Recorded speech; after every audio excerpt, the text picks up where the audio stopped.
বাংলাদেশের একজন অত্যন্ত জনপ্রিয় ও স্বনামধন্য কবি হলেন কবি সাদাত হুসাইন। তার লেখা কবিতার মাধ্যমে আমরা প্রকৃতির গ্রাম বাংলার রূপ রস গন্ধ আস্বাদন করে থাকি। আজকে আমার নিবেদনে তারই লেখা একটি কবিতা। কবিতাটির নাম কেউ থাকে কেউ থাকে না। পথ মানেই পথ পেরুবার ইচ্ছে থাকে, সদর দরজা ডিঙিয়ে পথ পেরিয়ে ধুলো, ধুলো মারিয়ে ক্ষেত, ক্ষেতের ধারে আলপথ, আর থাকে বাড়ি ফেরার তারা।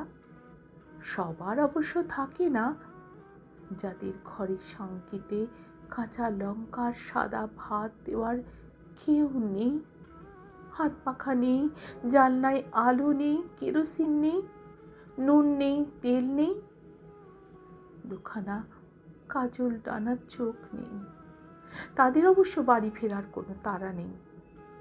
তাদের আছে আলপথের পরে জলপথ, জলপথের পরে কালপথ।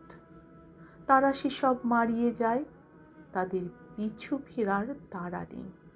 তারা জানে কেউ অপেক্ষায় নেই, সলতে নেই, আলো নেই, চেয়ারের পায়া নেই, বিছানায় একটা মাত্র বালিশ, সেখানে কোনো গল্প নেই। তারা হেঁটে চলে, তাদের গন্তব্য নেই। মেঠো পথ জুড়ে তীব্র কাঁটা, তাদের অপেক্ষায় কেউ নেই।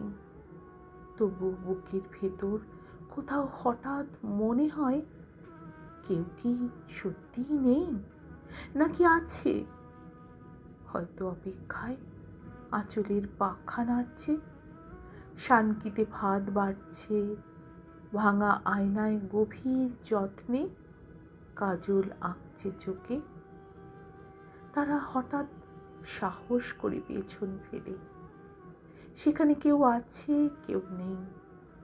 আসলে কেউ থেকেও থাকে না, কেউ না থেকেও থেকে যায়, সবটা জুড়ে, সবটা জুড়ে।